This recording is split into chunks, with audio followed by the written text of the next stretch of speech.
નમસ્કાર વિદ્યાર્થી મિત્રો, ભક્તિ ઇન્ટરનેશનલ સ્કૂલ આયોજિત ઓનલાઈન એજ્યુકેશનમાં આપ સર્વેનું ફરી એકવાર હાર્દિક સ્વાગત છે. વિદ્યાર્થી મિત્રો, આપણો ટોપિક છે રિપોર્ટેડ સ્પીચ એટલે કે ડાયરેક્ટ એન્ડ ઇનડાયરેક્ટ સ્પીચ, જેની અંદર આપણે અભ્યાસ કરી રહ્યા છીએ કે ડાયરેક્ટ સ્પીચમાંથી ઇનડાયરેક્ટ સ્પીચમાં રૂપાંતર કરવા માટે 7 પ્રકારના વાક્યોની જરૂર પડે છે. જેમાંથી ગયા 2 વિડીયો લેક્ચરની અંદર આપણે વિધાન વાક્ય અને પ્રશ્નાર્થ વાક્ય છે એના વિશે અભ્યાસ કરી ગયા છીએ. અને આજે આ વિડીયો લેક્ચરની અંદર આપણે ઇમ્પેરેટિવ સેન્ટેન્સ એટલે કે આજ્ઞાર્થ વાક્ય છે એના વિશે અભ્યાસ કરવાનો છે. બરાબર છે કે જ્યારે તમે રિપોર્ટેડ સ્પીચનું આજ્ઞાર્થ વાક્યનું રૂપાંતર કરો છો, આજ્ઞાર્થ વાક્યની અંદર કેવા કેવા ફેરફાર થાય છે તેના વિશે અભ્યાસ કરવાનો છે. બરાબર છે. આજ્ઞાર્થ વાક્ય એટલે ઇમ્પેરેટિવ સેન્ટેન્સ અને ઇમ્પેરેટિવ સેન્ટેન્સ એટલે આજ્ઞાર્થ વાક્ય. તો આવો આ વિડીયોને અંત સુધી નિહાળીએ અને જોઈએ કે આજ્ઞાર્થ વાક્ય છે એમાં ફેરફાર છે કેવા કેવા થાય છે. તો વિદ્યાર્થી મિત્રો, જોઈએ આજ્ઞાર્થ વાક્યની અંદર કેવા કેવા નિયમો લાગુ પડે છે કે જ્યારે તમે ડાયરેક્ટ સ્પીચનું ઇનડાયરેક્ટ સ્પીચની અંદર રૂપાંતર કરો છો ત્યારે. બરાબર છે. ફરી એક વખત, ઇમ્પેરેટિવ સેન્ટેન્સ એટલે શું થશે? આજ્ઞાર્થ વાક્ય. અને આજ્ઞાર્થ વાક્યોને ઇંગ્લિશમાં શું કહેવાશે? Imperative sentence. તો જોઈએ આના વિશે નિયમો શું છે. તો વિદ્યાર્થી મિત્રો, પહેલો નિયમ છે કે વાક્યની શરૂઆત છે ક્રિયાપદથી થાય છે. બરોબર છે. જ્યારે આજ્ઞાર્થ વાક્ય આપેલું હશે તો એને ઓળખવા માટે શું છે? તો વાક્યની શરૂઆત છે ક્રિયાપદથી થાય છે. બરોબર છે. અને છેલ્લે ફૂલ સ્ટોપ આપેલું છે. હવે વિદ્યાર્થી મિત્રો, ફૂલ સ્ટોપ છે એ વિધાન વાક્યની અંદર પણ આપેલું હોય છે, પણ વિધાન વાક્યની અંદર વાક્યની શરૂઆત છે કર્તાથી થાય છે, જ્યારે આજ્ઞાર્થ વાક્યની અંદર વાક્યની શરૂઆત છે ક્રિયાપદથી થાય છે. આ તમારે ખાસ કાળજી લેવાની છે. બરોબર છે કે જ્યારે તમારે આજ્ઞાર્થ વાક્ય છે એમ ઓળખવું હોય તો ખબર કેમ પડે? તો એ વાક્યની શરૂઆત છે આજ્ઞાથી થઈ હશે. બરોબર છે. આજ્ઞાર્થ વાક્યની શરૂઆત છે ક્રિયાપદથી થાય છે, આજ્ઞા દ્વારા. તો જોઈએ એના ઉદાહરણ નીચે આપેલા છે. પહેલું ઉદાહરણ છે, do not enter the class. Do not enter the class, ક્લાસની અંદર પ્રવેશ કરવો નહીં. તો વાક્યની શરૂઆત ડુ વડે થઈ. બરાબર છે, ક્રિયાપદથી થઈ. ત્યાર પછીનો વાક્ય છે, ટેક યોર સીટ, તમારી સીટમાં બેસો, તમારી સીટ ગ્રહણ કરો. તો વાક્યની શરૂઆત ટેક વડે થઈ, એટલે આપેલું વાક્ય છે આજ્ઞાર્થ વાક્ય છે. ત્યાર પછીનું ઉદાહરણ છે કે ગીવ મી યોર બુક, મને તારી ચોપડી આપ. તો વાક્યની શરૂઆત ગીવ વડે થઈ. ગીવ એ ક્રિયાપદ છે. તો આટલા વાક્યથી ખબર પડે કે આજ્ઞાર્થ વાક્ય છે એની શરૂઆત છે ક્રિયાપદથી થાય છે. ખ્યાલ આવી ગયો? ત્યાર પછીનો નિયમ જોઈએ, નિયમ નંબર 2. તો નિયમ નંબર 2 આવું કે છે કે બોલનાર અને સાંભળનાર છે યથાવત રહેશે. બરાબર છે. જેમ આપણે વિધાન વાક્યમાં અને પ્રશ્નાર્થ વાક્યમાં પણ આ નિયમ સરખો રહ્યો હતો કે બોલનાર અને સાંભળનાર છે એ વાક્યની અંદર યથાવત રહેશે, એની અંદર કોઈ પણ જાતનો ફેરફાર કરવાનો નથી. બરોબર છે. ત્યાર પછી વાત કરીએ રિપોર્ટિંગ વર્બ શું મુકાશે. તો રિપોર્ટિંગ વર્બ છે એ વાક્યમાં પ્રગટ થતા ભાવ અનુસાર મુકાય છે. વિદ્યાર્થી મિત્રો, જ્યારે તમે આજ્ઞાર્થ વાક્યનું રિપોર્ટેડ સ્પીચની અંદર રૂપાંતર કરો છો ત્યારે તમારે રિપોર્ટિંગ વર્બ છે એ વાક્યના થતા ભાવ અનુસાર મૂકવું પડે છે કે વાક્ય કેવો ભાવ દર્શાવે છે, કેવો ભાવ છે આ વાક્ય પ્રગટ કરે છે. તો એના માટે તમારી સમક્ષ ઘણા બધા ભાવ આપેલા છે. બરાબર છે. તેનો અભ્યાસ કરીએ. તો આ ભાવ માટેનું આપણે કંઈ સૂત્ર બનાવેલું છે. બરાબર છે. તો એ સૂત્ર આપણે સમજીએ. સૂત્ર શું છે? તો રોકાસ નવટા. શું લખેલું છે? રોકાસ નવટા. બરોબર છે. આ રોકાસ નવટા તમે યાદ રાખશો એટલે તમને વાક્યની અંદર રહેલા ભાવ છે મળી જાય છે. બરાબર છે. આ વિદ્યાર્થીઓને યાદ રહે એટલા માટે આ સૂત્ર બનાવેલું છે, રોકાસ નવટા. શેના માટે? તો આજ્ઞાર્થ વાક્ય માટે. આજ્ઞાર્થ વાક્યની અંદર કયો ભાવ છે એ જોવા માટે. ખ્યાલ આવી ગયો? તો જોઈએ આ સૂત્ર સમજીએ કે રોકાસ નવટા એ શું છે. તો આવો સ્ટેપ બાય સ્ટેપ એક પછી એક આના જે વિધાન છે એના વિશે ચર્ચા કરીએ. તો પહેલું છે આર. બરોબર છે. આરને કહેવાય રિક્વેસ્ટેડ. તો રિક્વેસ્ટેડ એટલે શું? તો વિનંતી દર્શાવતો ભાવ. જ્યારે વિદ્યાર્થી મિત્રો વાક્યમાં વિનંતી દર્શાવતો ભાવ આવે તો ત્યારે તમારે છે સંયોજક રિક્વેસ્ટેડ મૂકવું પડે છે. બરોબર છે. સોરી, રિપોર્ટિંગ છે તમારે એ રિક્વેસ્ટેડ મૂકવું પડે છે, સંયોજક નહીં, રિપોર્ટિંગ વર્બ. બરાબર છે. જ્યારે વાક્યની અંદર વિનંતી દર્શાવતો ભાવ દર્શાવવામાં આવે છે ત્યારે ફરજિયાત તમારે રિપોર્ટિંગ વર્બ છે રિક્વેસ્ટેડ મૂકવું પડે છે, બરોબર. રિક્વેસ્ટેડ એટલે વિનંતી દર્શાવતો ભાવ. ત્યાર પછી ઓ એટલે ઓર્ડર. તો ઓર્ડર ક્યારે મૂકવાનું? જ્યારે વાક્યની અંદર કોઈ આદેશ દર્શાવતો ભાવ આપવામાં આવેલો હોય, બરાબર છે. વાક્યની અંદર કોઈ આદેશ દર્શાવતો ભાવ હોય એના માટે તમારે ઓર્ડર રિપોર્ટિંગ વર્બ છે મૂકવું પડે, બરોબર છે. આ બે રિપોર્ટિંગ વર્બ સમજ્યા. ત્યાર પછીનો ત્રીજા નંબર ઉપર આવે છે સી એટલે કમાન્ડેડ. કમાન્ડેડ એટલે ફરજિયાત હુકમ માટે. જ્યારે વાક્યની અંદર તમારે હુકમ દર્શાવતો ભાવ મૂકવો પડે છે ત્યારે તમારે એ સમય દરમિયાન રિપોર્ટિંગ વર્બ છે કમાન્ડેડ લખવું પડે છે. ત્યાર પછી 4 નંબર ઉપર છે એ એટલે એડવાઇસ. એડવાઇસ એટલે સલાહ માટે, બરોબર. સલાહ દર્શાવતો ભાવ આવશે ત્યારે રિપોર્ટિંગ વર્બ છે ફરજિયાત એડવાઇસ મૂકવું પડશે. ત્યાર પછી 5 નંબર ઉપર છે એસ એટલે સજેસ્ટ. વાક્યની અંદર જ્યારે કોઈ સૂચન કરવાનું હશે ત્યારે તમારે રિપોર્ટિંગ વર્બ છે સજેસ્ટેડ મૂકવું પડે છે.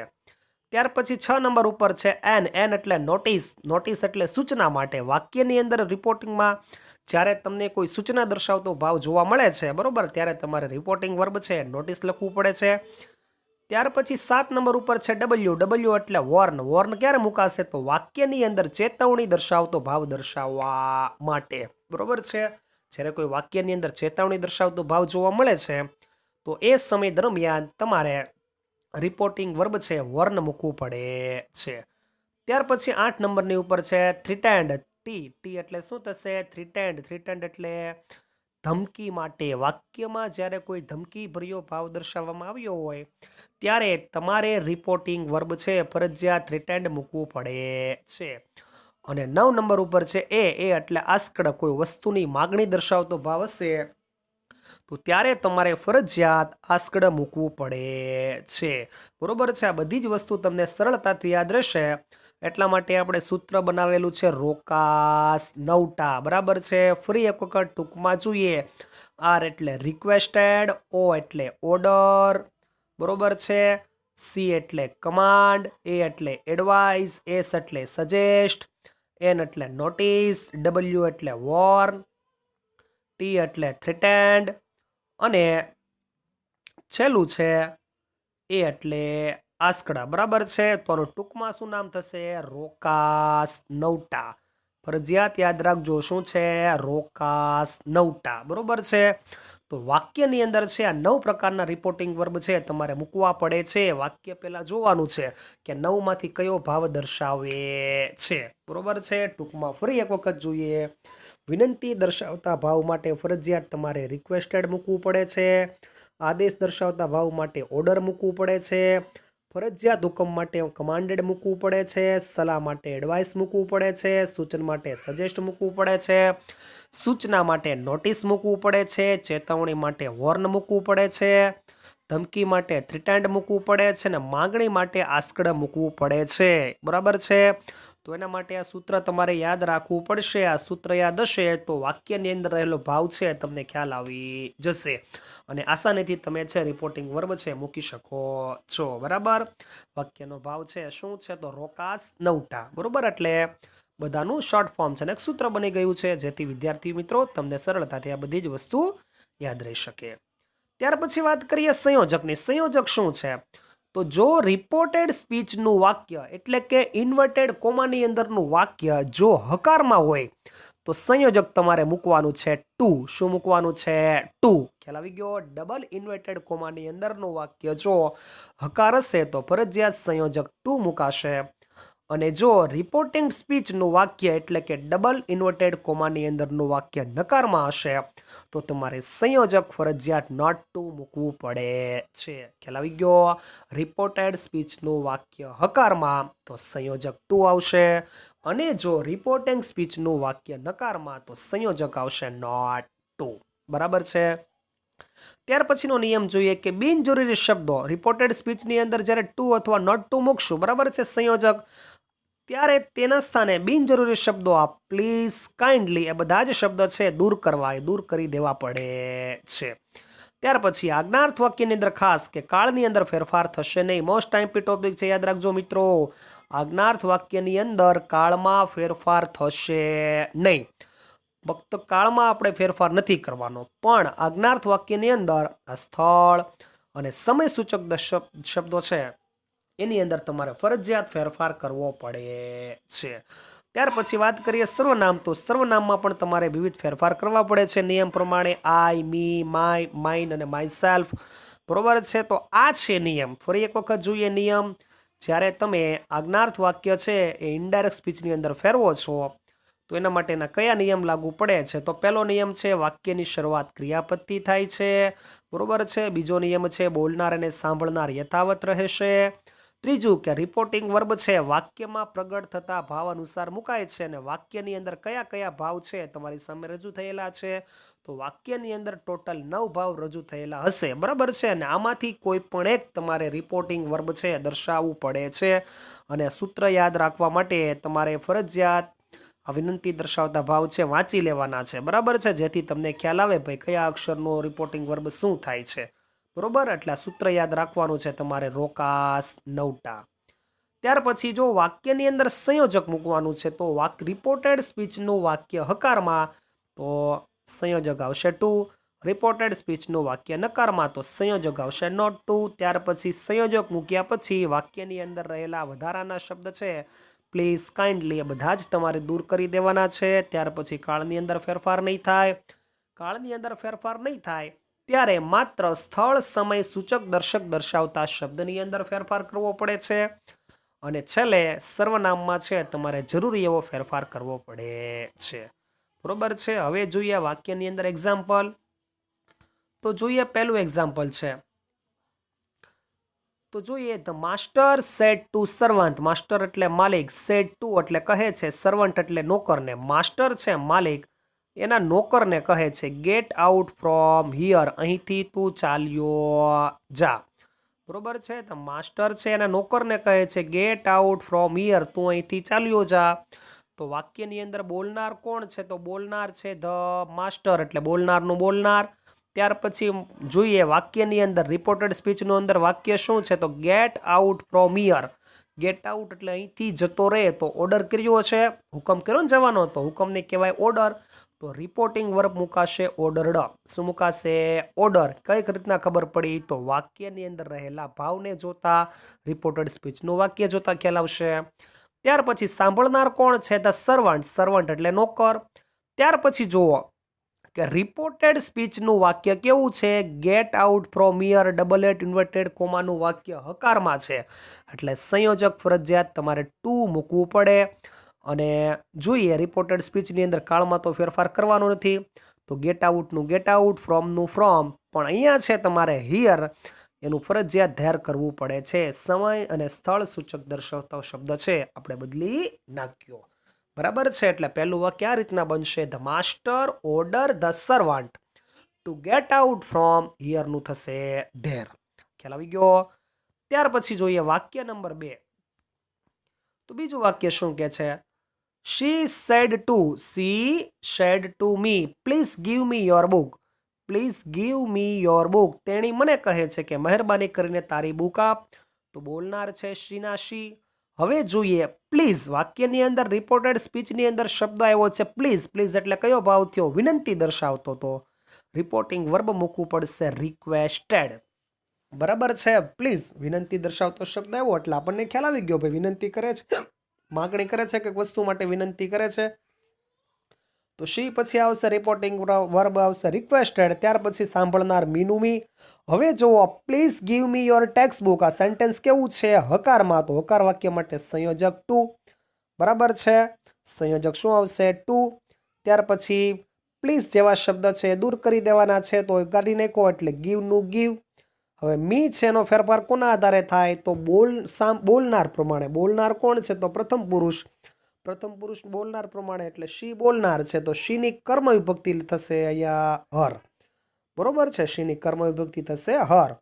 ત્યાર પછી યોર. યોર છે કોના માટે લાગ્યું છે વિદ્યાર્થી મિત્રો? તો મી માટે. તો મીની સંબંધક વિભક્તિ થશે માય.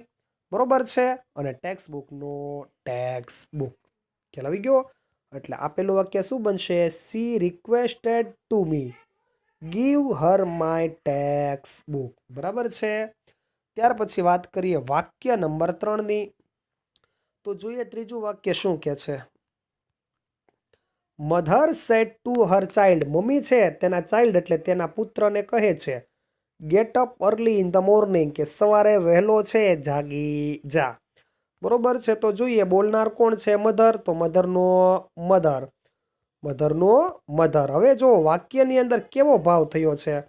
મમ્મી એના છોકરાને શું કહે છે? Get up early in the morning, સવારની અંદર વહેલો જગાય, એમ સવારની અંદર વહેલા જગાય છે.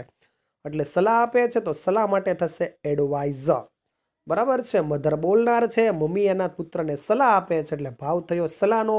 સલાહ માટે રિપોર્ટિંગ વર્બ મુકાશે એડવાઇઝ. હર ચાઇલ્ડનું હર ચાઇલ્ડ. હવે વાક્ય કયું છે? Get up early in the morning, એટલે વાક્ય હકાર છે, તો સંયોજક મુકાશે ટુ. ગેટઅપનું ગેટઅપ, અર્લી ઇન ધ મોર્નિંગનું અર્લી ઇન ધ મોર્નિંગ. બરોબર છે. આ જ્ઞાર્થ વાક્ય છે, એટલે આની અંદર કોઈ પણ જાતનો કાળ છે પરિવર્તન થશે નહીં. ખ્યાલ આવી ગયો. ત્યાર પછી જોઈએ વાક્ય નંબર 4 શું કે છે. તો ફાધર સેડ ટુ ચેતન. બરાબર છે. ફાધર સેડ ટુ ચેતન, પપ્પા બોલનાર છે, ચેતન સાંભળનાર છે. રિપોર્ટેડ સ્પીચનું વાક્ય શું છે? તો don't go out near the cage, કે પાંજરાની નજીક જવાનું નથી. તો જોઈએ ફાધરનું ફાધર બોલનાર છે. હવે જોઈએ ભાવ શું રજૂ થયો રિપોર્ટેડ સ્પીચમાં? Don't go near the catch.